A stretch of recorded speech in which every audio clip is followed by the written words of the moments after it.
Tout le monde est excellent quand il n'est pas fatigué. C'est quand on est fatigué que les vrais champions se révèlent, que le vrai guerrier sort. C'est là que je pense que la vérité éclate, parce qu'il y a beaucoup de gens très talentueux qui peuvent arriver au sommet, mais très peu peuvent supporter la pression et le stress une fois qu'ils y sont. Je me sens comme le meilleur de tous les temps. Ce n'est pas se vanter, si on peut le prouver. Dans mon esprit, j'ai toujours été le meilleur. Je suis le plus grand combattant de tous les temps, et quand je te frappe avec un crochet du droit, tu tomberas. Tu dois gagner demain, tu dois gagner maintenant. Si tu es passionné par ce que tu fais, continue, crois, vise les étoiles. Tout est toujours impossible jusqu'à ce que quelqu'un le fasse. Peut-être que ça n'a jamais été fait avant, et c'est parfaitement OK pour moi, parce que je vais le faire. Ne dis jamais jamais, parce que les limites, tout comme les peurs, sont souvent juste une illusion. Les chiens affamés courent plus vite, et laissent les gros chiens manger. Si tu regardes les plus grands dans n'importe quel domaine de la vie, les vrais grands font les choses même quand ils n'en ont pas envie. Et c'est ça la différence. Ça veut dire que tu dois être discipliné, plus discipliné que les autres. Je voulais être le meilleur que je pouvais être. Point.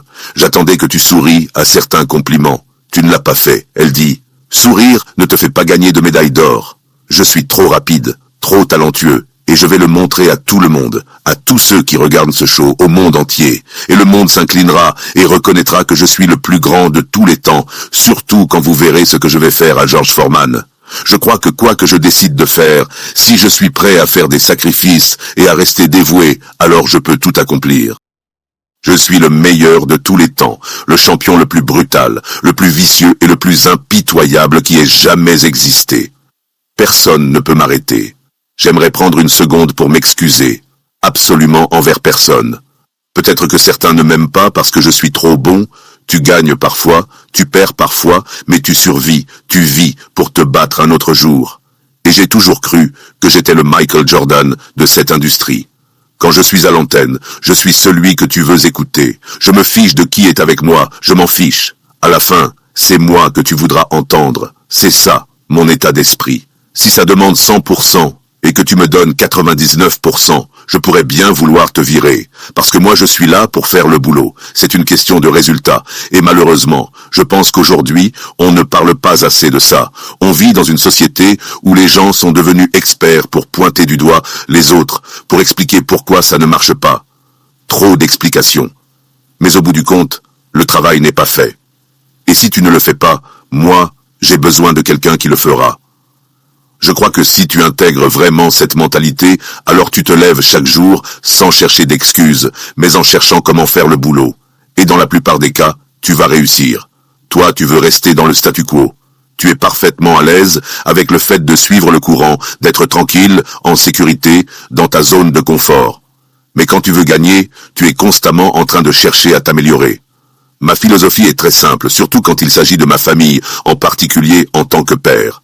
S'ils ont faim, c'est que je suis affamé. Je ne mange pas tant qu'ils ne mangent pas.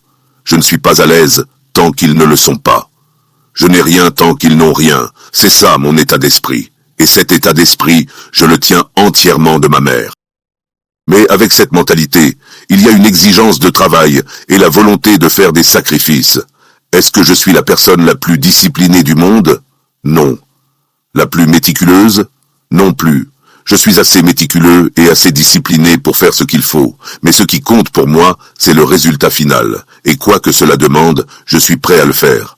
Si ça demande une discipline extrême, alors je vais m'y plier.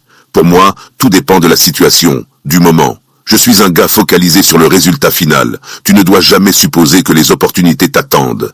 Il y a des obstacles à chaque porte. Et ce défi, il faut l'accepter et y faire face. C'est difficile à vivre, surtout quand tu as déjà réussi. Tu ne travailles pas dur pour jouer dur. Tu travailles dur pour avoir la liberté de jouer quand tu veux. Il y a une différence. Tu assumes tes responsabilités d'abord. Et quand tu travailles dur et que tu es fier de toi, tout ça peut partir en fumée si tu diriges tes efforts dans la mauvaise direction. Mais quand tu fais les choses comme il faut et que c'est basé sur le vrai travail que tu as fourni, alors tu peux en être fier, parce que tu t'es occupé de ce que tu devais faire, et après, tu peux aller jouer. Je n'ai pas toujours été confiant, c'est certain. J'ai toujours eu mes insécurités. Mais ce en quoi j'ai toujours cru, c'est que je travaillais dur. Je n'étais jamais paresseux. J'ai toujours cru au travail acharné. Parier sur soi-même, c'est croire en toi, savoir qui tu es. ce que tu vaux, ou au moins avoir une idée, et travailler pour le prouver. C'est ça, parier sur soi-même, c'est ton travail, et si tu ne peux pas le faire, tu grattes, tu t'accroches, tu te bats, même jusqu'à la mort s'il le faut. On se trouve tous des excuses, chaque jour. On est humain. Moi aussi, j'en ai fait. Mais j'ai appris à assumer mes responsabilités, surtout dans le monde du sport. Et tout ça, je le dois à ma mère. Quand ESPN n'a pas renouvelé mon contrat en 2008, je me sentais trahi, en colère. Ma mère m'a laissé ruminer quelques jours. Puis, elle m'a dit, « Qu'est-ce que tu aurais pu faire de mieux? Tu es sûr que tu n'as rien fait de mal ?» Et moi j'étais là, à penser, « Mais qu'est-ce qu'elle raconte? C'est pas juste, je bosse dur, je fais ci, je fais ça. » Et puis j'ai commencé à réfléchir.